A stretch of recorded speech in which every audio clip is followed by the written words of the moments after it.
Людмила, телеканал «Беларусь-3» віншуе вас з юбілеем. Дарэчы, у юбілейны год вы атрымалі цудоўны падарунак – экранізацыю сваёй кнігі на нацыянальнай кінастудыі. Па шчырасці, час ад часу адчуваеце сябе класікам айчыннай літаратуры? Лепш пра сваю значнасць увогуле не задумвацца, не думаць і не прымаць усур'ёз. Іначе, выбачайце, пісаць нармальна развучышся. Творцу, перш за ўсё, належыць мець самаіронію і весь час памятаць, што не зрабіў ты больш, чым зрабіў, і не ведаеш, куды больш непараўнальна больш, чым ведаеш. Людмила, а літаратура, з якой прайшло ваше дзяцінства, раманы Александра Дюма, Генрыха Сенкевіча, моцна паўплывалі на выбар уласнага шляху ў літаратуры? Ну, ведаеце, я уже кіруюся тым, што калі табе чогосьці не хапае і няма дзе здабыць, зрабі гэта сам. І калі, канешне, я хадзіла па бібліятэках з 5 гадоў, актыўна чытала яшчэ раней. Всё, што можна было, я здабывала, чытала, перачытвала па гэтай вось якраз парафіі.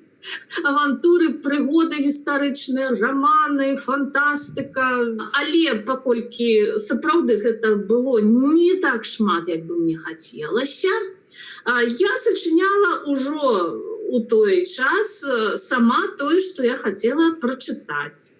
Я была яшчэ малая, я тады яшчэ не ведала выбраць мне візуальнае мастацтва ці вербальнае мастацтва, тому што я яшчэ малявала шмат, хадзіла за студыю, то я так брала альбом для малявання, разразала аркуш на 2 часткі. Значит, на одной части этого маленького аркуша я малявала сцену своего этого романа, а на другим боку дробными литрами я писала, что там отбывается.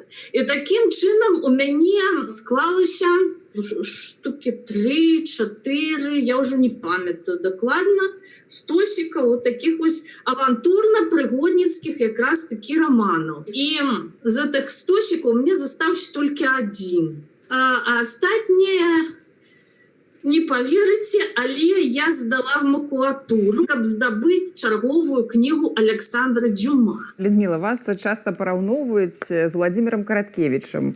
Ці лічыце вы яго ў пэўным сэнсе сваім кіроўцам у літаратуры? Караткевіч сапраўды цэлае пакаленне маладых беларусаў навярнуў да беларушчыны, прапанаваўшы свой захапляльны рамантычны беларускі міф.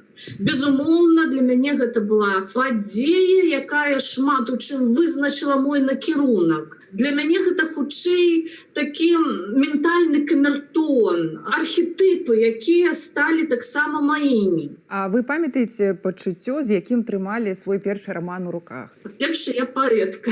Таму мае першыя зборнікі это былі паэтычныя зборнікі. На прозу я перайшла вельмі паступова. На пачатку гэта былі драматычныя паэмы. Пасля былі казачкі для дзяцей. Першае, што было надрукаванае з прозы, таму што нарадзілася дачушка Вераніка, я пачала для яе сачыняць. Мне хацелася стварыць для яе асаблівы казачны свет. Нарадзіліся казачкі пра мышку Пік-Пік. Пасля былі апавяданні, аповесці. Першая празаічная кніга «Сэрца мармуровага анёла». Туды ўвайшлі 2 аповесці, апавяданні. І дасюль гэтая кніга для мяне адна з самых маіх любімых. Вы неяк сказалі, пісьменнік павінен ствараць моду. Моду на якую літаратуру стварыла Людмила Рублеўская? Калі казаць пра тое, што я хачу данесці, я хачу, каб праз тое, што я пішу у чытачоў, заставаўся той вобраз Беларусі гістарычнай, беларуса гістарычнага, які дазволіць адчуваць сваю годнасць, які дасць магчымасць культурнай нацыянальнай ідэнтычнасці, далучанасці да чагосьці вельмі вартага, годнага, што варта абараняць, што варта працягваць.